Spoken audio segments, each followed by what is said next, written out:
diketahui memiliki TBC atau terkena penyakit TBC, ada apa dalam darahnya? Bakteri apa? Tuberkulosis. Mycobacterium tuberculosis. Nah, berarti ketika seseorang punya bakteri Mycobacterium tuberculosis dalam darahnya, itu dijadikan alat diagnosa untuk menentukan bahwa Iis terkena TBC. Gitu ya. Kan kalau nggak ada Mycobacterium TBC, berarti kan kita bukan TBC dong. Gitu.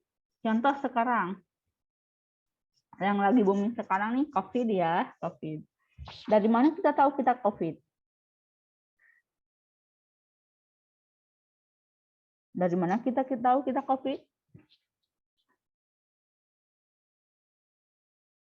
Di antigen ada positif, dari dalam darah kita tuh ada dalam tubuh kita tuh terdapat virus corona gitu kan, terdeteksi nanti di alatnya gitu kan.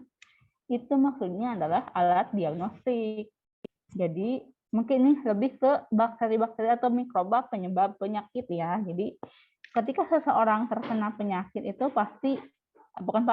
terkena penyakit yang disebabkan oleh mikroba, akan ada bakteri atau mikroba-mikroba yang menjadi penyebabnya gitu.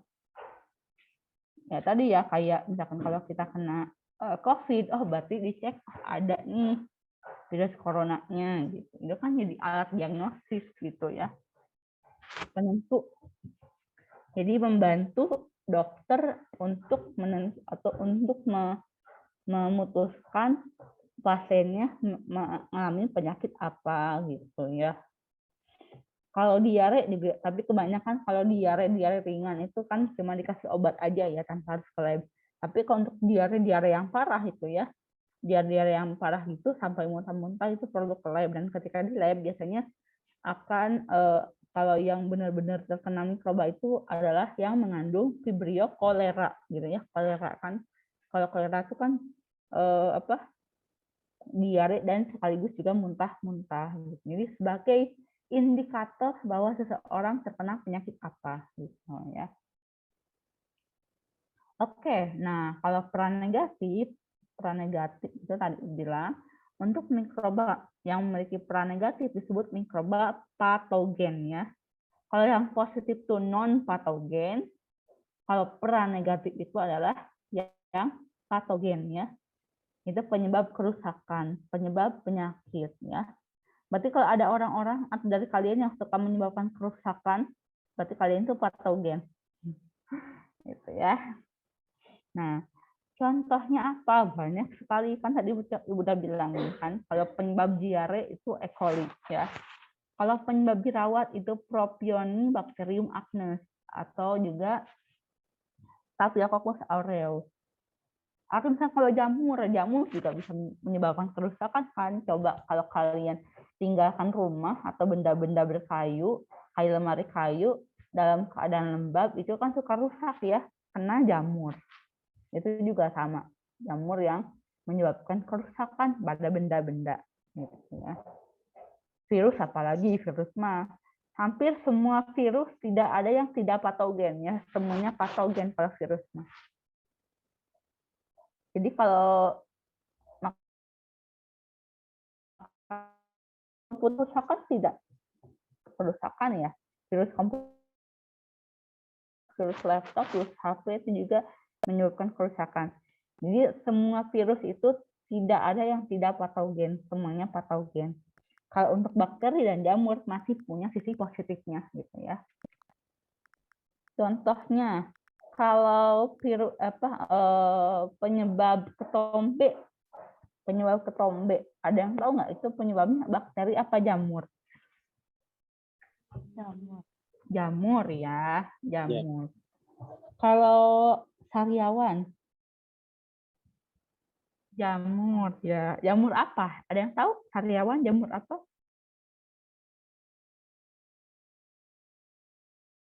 Ada yang tahu jamur penyebab sariawan? Kalian kan pernah lah ya, nggak mungkin nggak ada yang nggak pernah sariawan. Pernah nggak mikir ini jamur apa ya yang ada di ini saya gitu? Ada yang tahu nggak?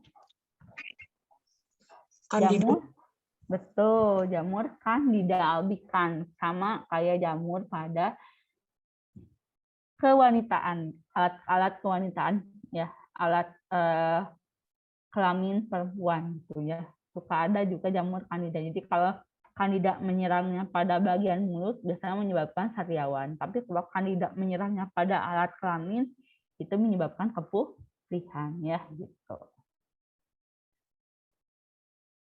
Oke, itu udah. Nanti lain bakteri akan kerusakan atau penyakit. Nanti bahkan perlihatkan contohnya, contoh apa ya, bakterinya apa dan apa yang ditimbulkan. Nanti kalau ada gambar-gambar yang tidak senonoh ya, tolong, ini kan demi ilmu ya, gak apa-apa. Nanti jangan kaget ya.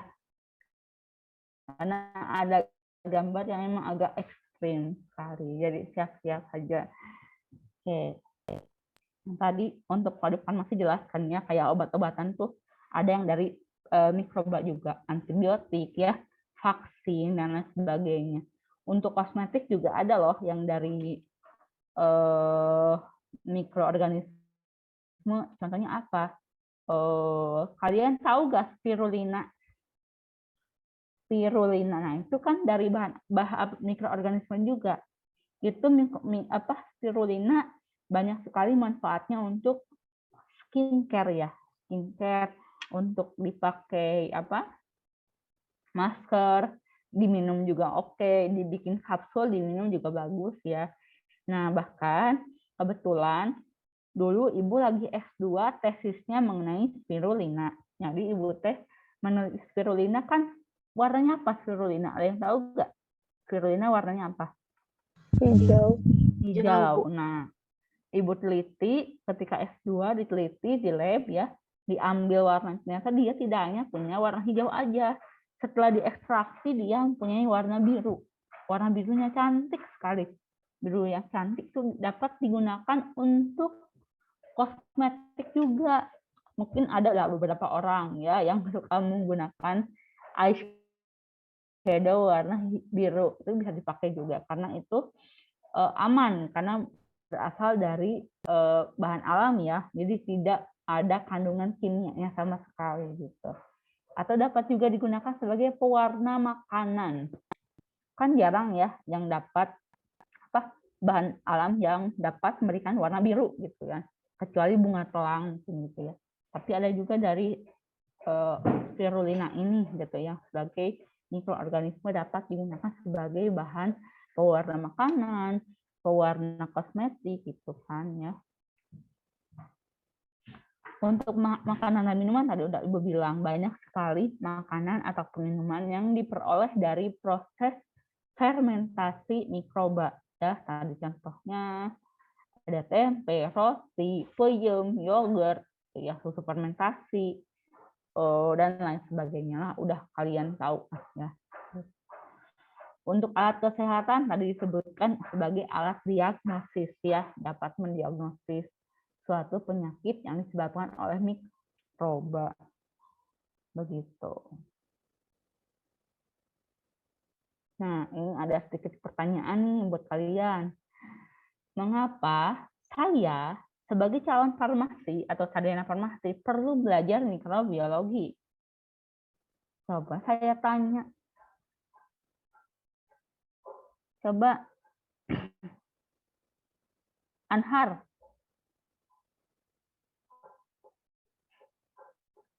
Coba Anhar, kenapa Anhar sebagai calon sarjana farmasi perlu belajar mikrobiologi?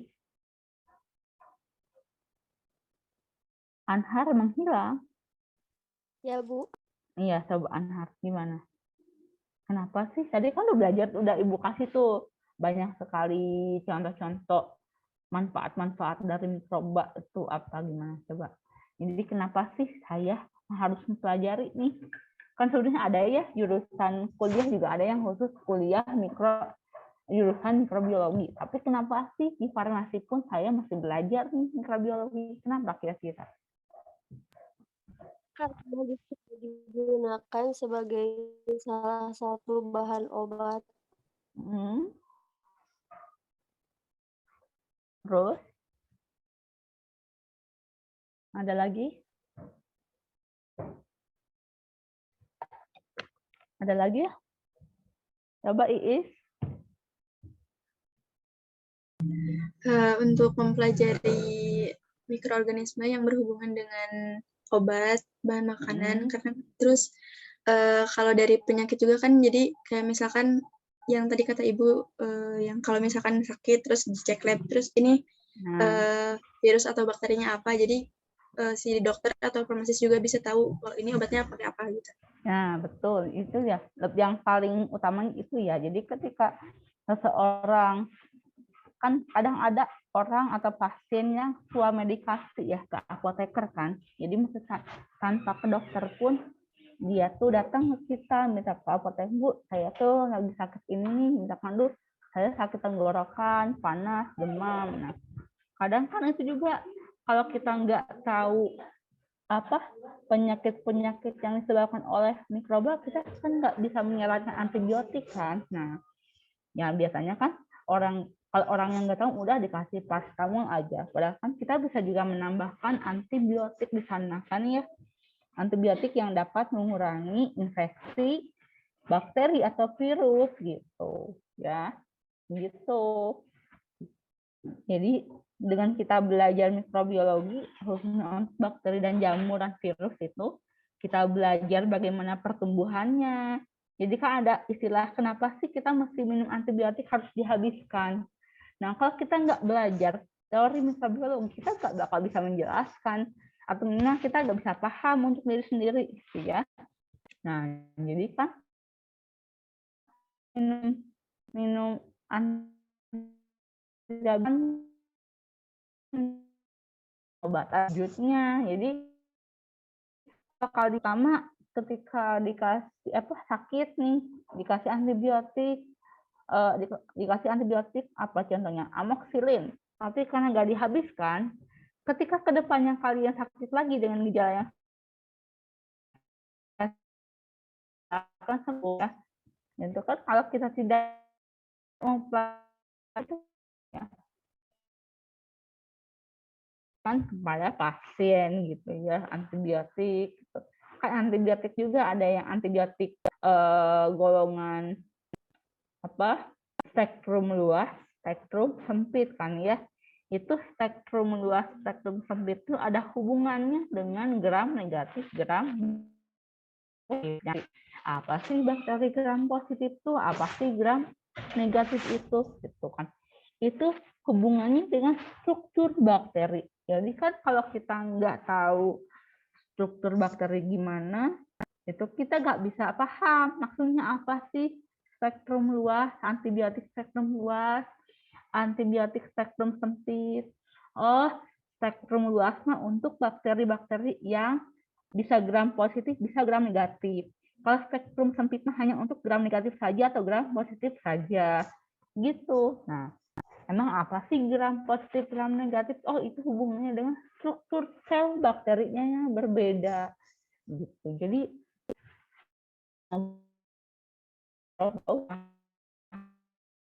itu ya, gitu. Karena beda sekali. Bakteri gram positif dengan gram negatif itu beda sekali. Gitu ya. Maka pengobatannya pun harus berbeda gitu. Ya. Gitu. Nanti kita akan pelajari di struktur sel bakteri gitu. Nanti kalian akan tahu yang mana gram negatif, yang mana gram positif, dan cara membedakannya dengan menggunakan mikroskop gitu. Nanti dipelajari ya. Jadi ini harus paham. Jadi coba kalian bertanya pada diri sendiri. Mungkin tidak hanya untuk mata kuliah ini aja ya. Coba untuk mata kuliah yang lain. Jadi seenggaknya kalian tuh ada berpikir gitu ya. Misalkan, kenapa sih saya mesti belajar kimia organik? Jadi kalau bisa mengikuti dengan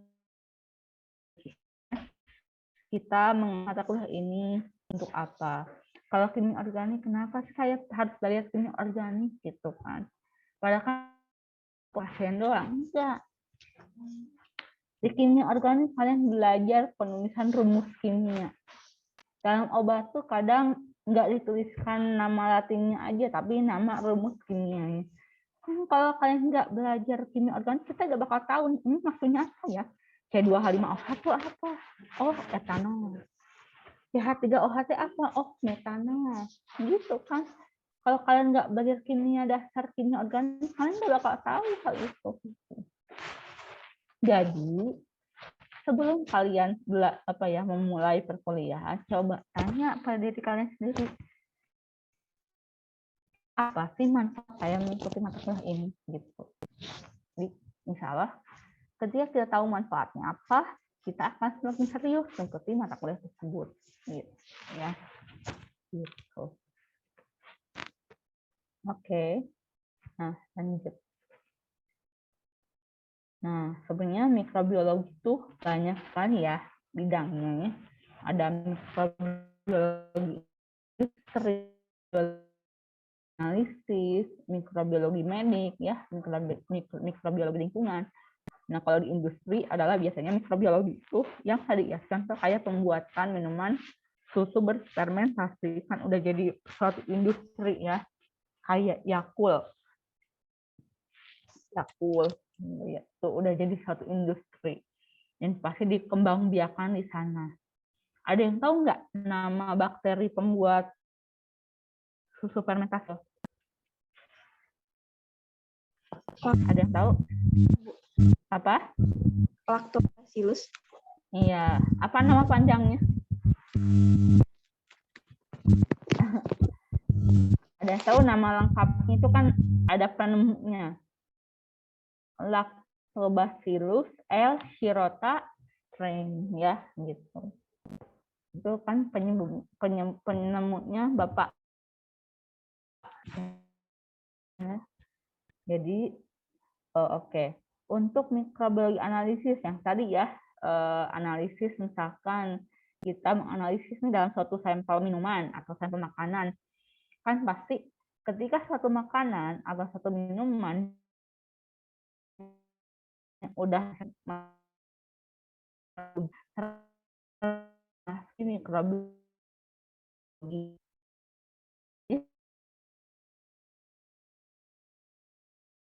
suatu makanan lagi. Nah,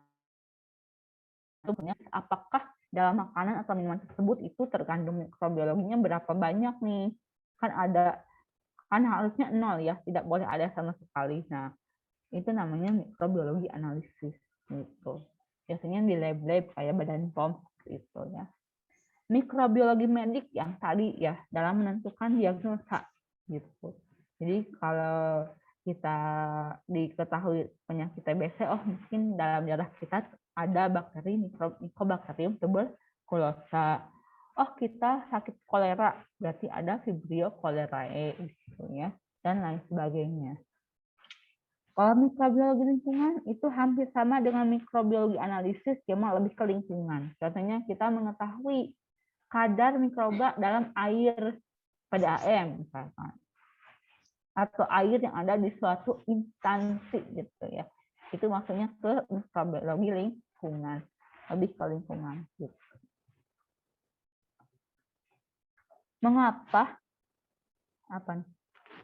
Mengapa diperlukan kualitas mikrobiologi dalam produk farmasi? Kebayang dong ya, kalau semua produk farmasi baik obat, kosmetik, alat kesehatan dan sebagainya itu mengandung mikroba yang harusnya dapat menyembuhkan atau mencegah penyakit malah menyebabkan penyakit. Jadi jelas semua produk farmasi baik obat, kosmetik, alkes dan lain sebagainya itu harus bebas dari mikroorganisme patogen ya.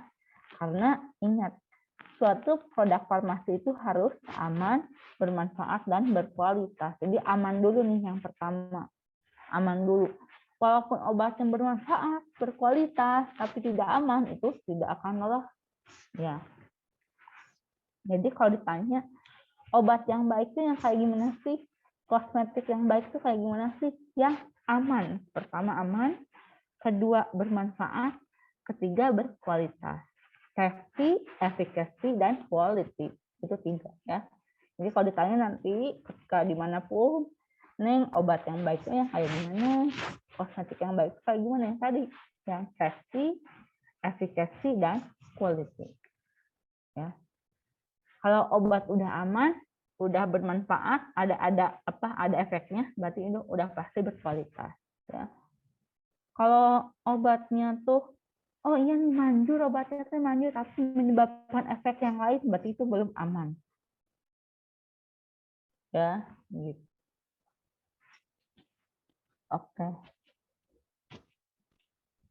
Tadi udah jelasin ya, mikrobiologi analisis itu tadi yang dalam makanan ataupun kosmetik gitu ya. Jadi kalau makanan, minuman, kosmetik yang telah beredar di masyarakat itu pasti udah setelah melewati uji mikrobiologi. Harus tidak mengandung mikroba patogen ya gitu. Oke. Nah, bahkan mikroba pun pernah dijadikan senjata biologi ya. Senjata biologi itu lebih bahaya senjata biasa pada umumnya karena senjata biologi itu tidak bakal kelihatan. Contohnya antraks ya. Antraks itu bacillus disebabkan oleh Bacillus anthracis. Itu kalau dijadikan senjata biologi bisa jadi disebarkan lewat sapi. Bacillus anthracisnya nanti disuntikan ke sapi, sapinya dikonsumsi sakit, lihat. Botulinum juga suatu biasanya terdapat pada makanan kaleng. Ya. Makanan kaleng seperti sarden, kemudian apa sih yang buah-buahan kaleng gitu ya, buah-buahan kaleng, sarden gitu, ikan tuna, kornet itu biasanya bakteri Clostridium botulinum. Pun sebenarnya bakteri Clostridium botulinum juga dapat digunakan sebagai botox pada perempuan atau laki-laki juga ada ya, pengen menghilangkan kerutan, itu menggunakan botulinum atau nama kerennya itu botox. Tahu kan botox ya, yang buat menegangkan yang keriput awalnya jadi kembali muda lagi. Itu botox, itu dari botulinum juga. Gitu. Nah, kalau kolera, Vibrio kolera itu biasanya kan itu menyebabkan diare dan muntah-muntah. Nah, biasanya yang tahu saya yang kalau dijadikan senjata biologis itu bakteri itu dialirkan ke air sungai. Jadi orang-orang yang biasanya mengambil air dari sungai, cuci baju di sungai, masak dari air sungai itu akan terinfeksi. Gitu. Pernah ada kejadian seperti itu juga ya, dan lain sebagainya, ada Ebola.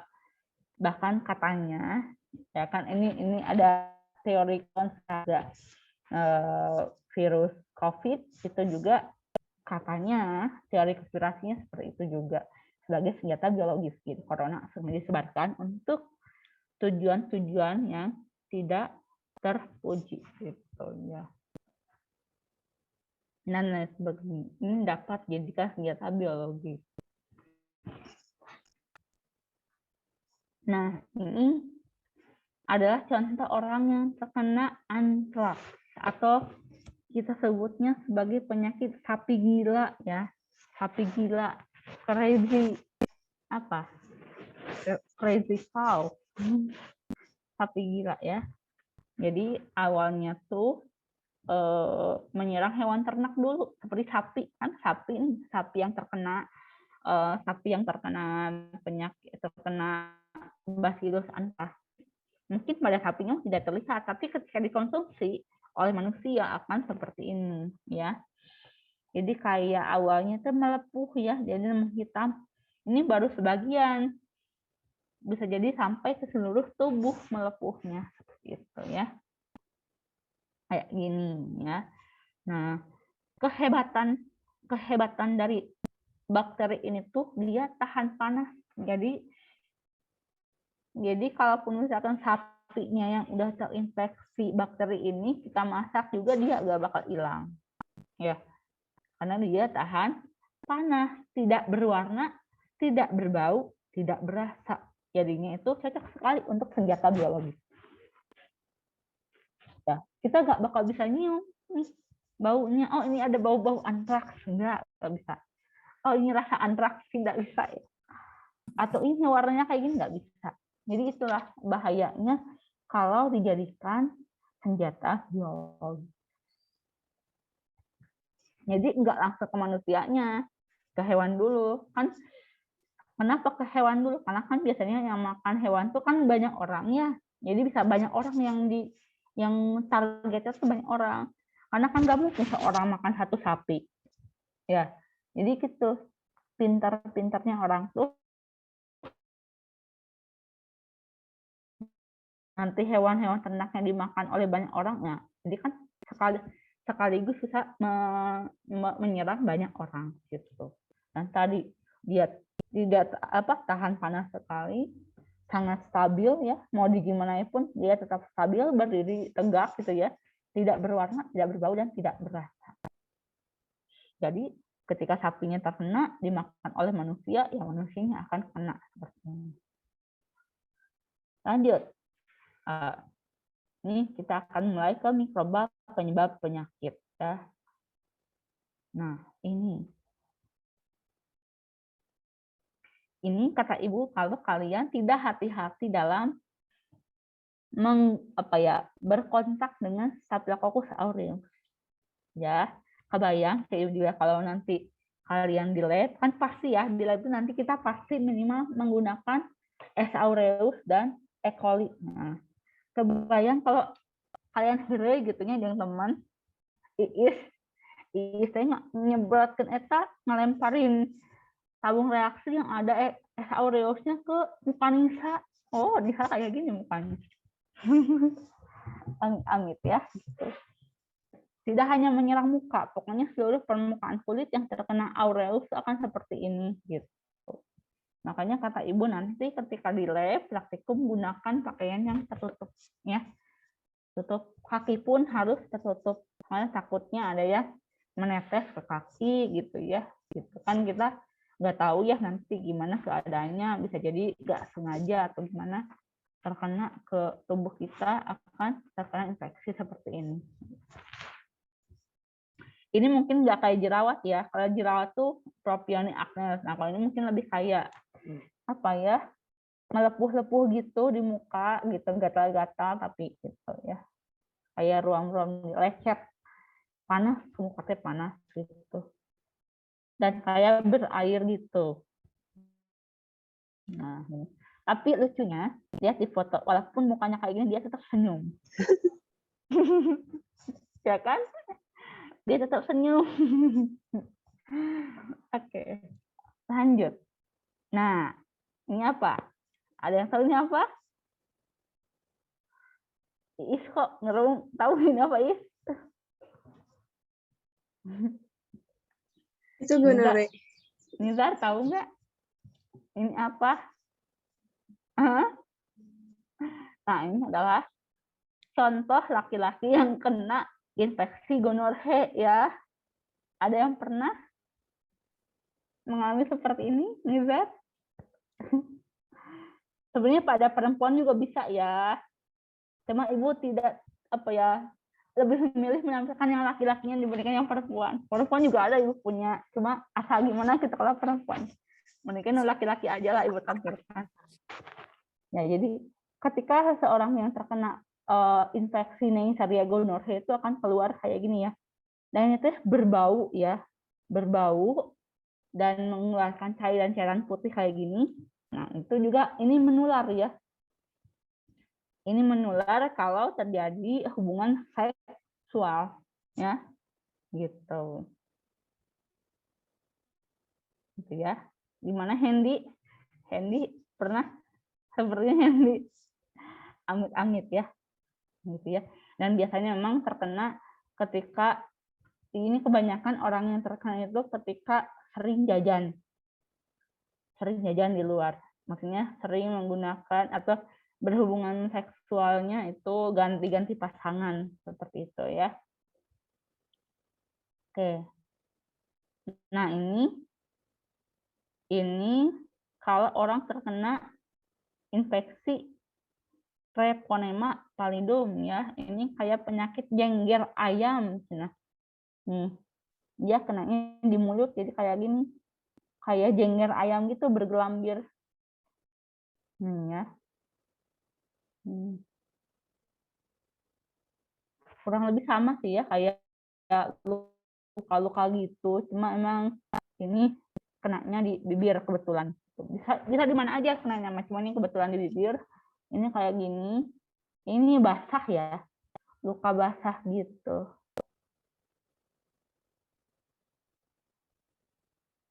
Nah, sebenarnya Ibu masih banyak sih ya foto-foto yang lainnya, cuma nanti takutnya kalian trauma gitu mengikuti mata kuliah ini gitu. Jadi Ibu cuma sedikit aja, nanti kalian bisa searching sendirilah.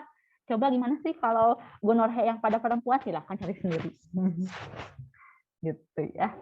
Jadi ini hanya sebagai pendahuluan aja gitu ya, mengenai apa itu mikrobiologi, mikroba itu apa, jenisnya apa, manfaatnya apa aja.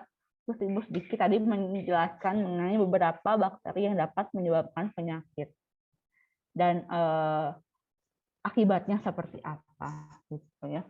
Kan kalau orang yang terkena E. coli gak mungkin Ibu tampilkan nya gitu kan dulunya. Jadi hanya sebagian saja gitu. Oke, ada pertanyaan? Oke, ini ada pertanyaan dari Hendy ya. Karena sebelumnya menyiapkan sediaan obat, kita harus mengetahui penyebabnya. Oh iya. Oh iya. Ini tadi jawabannya yang tadi ya Hendy ya, yang pertanyaan Ibu mengapa farmasi? Iya Bu, yang tadi. Ya, oke. Ini burung pipit maksudnya apa?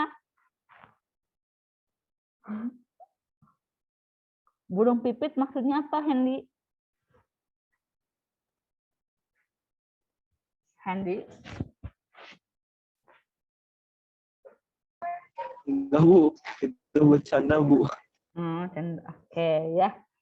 Nah itu adalah pendahuluan. Kita nggak usah lama-lama ya.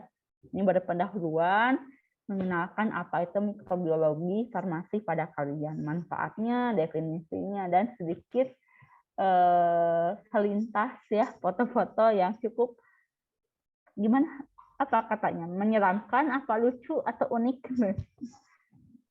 Ya, ngeri ya. Nanti kalian akan lebih banyak nanti ketika ditugas, mungkin nanti menampilkan foto-foto yang lebih spektakuler lagi ya. Oke. Ada pertanyaan? Ada Ibu. Ada, silahkan. Ibu, kalau untuk menentukan halal haram itu sama di mikrobiologi analis. Halal haram. Kalau halal haram kan kalau di kita tuh lebih ke arah ke apakah menggunakan pork ya atau babi gitu ya. Nah, kan itu babi bukan arahnya ke ini, bukan mikrobiologi ya. Itu mungkin lebih ke apa? Tapi analisis juga, tapi bukan analisis mikrobiologi. Itu mah ada sekarang udah ada kok ilmunya. Jadi halal gitu ya, untuk analisis halal haram itu ada ilmunya sendiri gitu, bukan mikrobiologi. Tapi tentunya kalau kita pengertian halal haramnya ke arah yang lain, kan kita mah taunya haram itu kan yang mengandung babi gitu ya, yang mengandung hewan-hewan yang diharamkan. Tapi kan ketika kita juga misalkan kita tinggal produksi obat, tapi dalam obat kita tuh mengandung banyak mikroba misalkannya, tapi kita pasarkan aja begitu saja, tentunya itu obat yang haram karena merugikan orang lain gitu ya. Tapi kan kita nggak tahu nih perspektif halal menurut MUI itu gimana gitu. Karena setahu Ibu sekarang di kita tuh halal haram tuh masih berdasarkan penggunaan babi ya, babi ataupun hewan lain yang diharamkan gitu. Kalau mikroba itu mungkin lebih ke aman atau tidak, bukan halal haram ya, aman atau tidak gitu, bukan halal atau haram. Begitu mungkin ya. Iya, Ibu. Jadi, Terima kasih. kalau bakteri, kalau mikroba itu yaitu apa? Aman atau tidak nyebutnya. Tapi kalau untuk halal haram itu lebih ke penggunaan babi atau hewan lain yang diharamkan gitu ya, begitu. Semoga bisa menjawab pertanyaan Fahmi ya. Baik, Ibu. Terima kasih. Ada yang lain pertanyaannya? Kalau nggak ada, Ibu absen dulu ya. Oke, kelas A dulu, Rianti.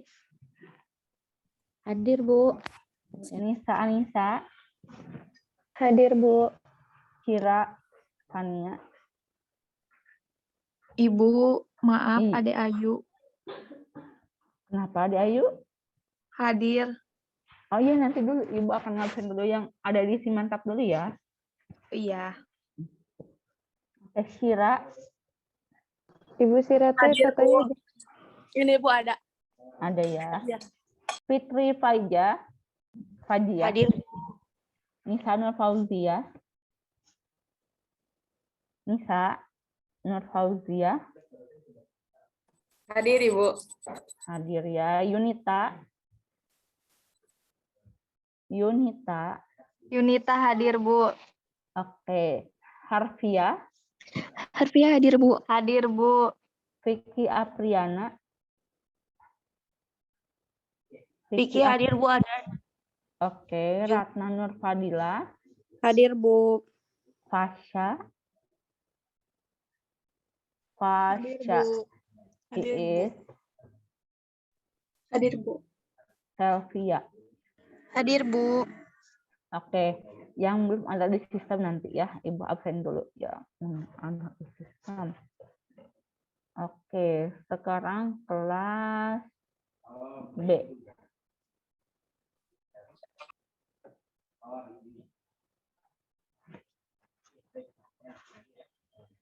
Elsa, Hadir, Bu.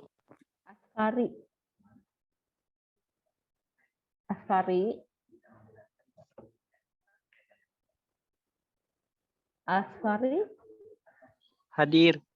hadir ya. Nita, Hadir, Bu. Siti Khairul, Hadir, Ibu. Nurmasari, Hadir, Bu. Siti Julia, Hadir, Bu. Hilda, Hadir, Ibu. Nabila,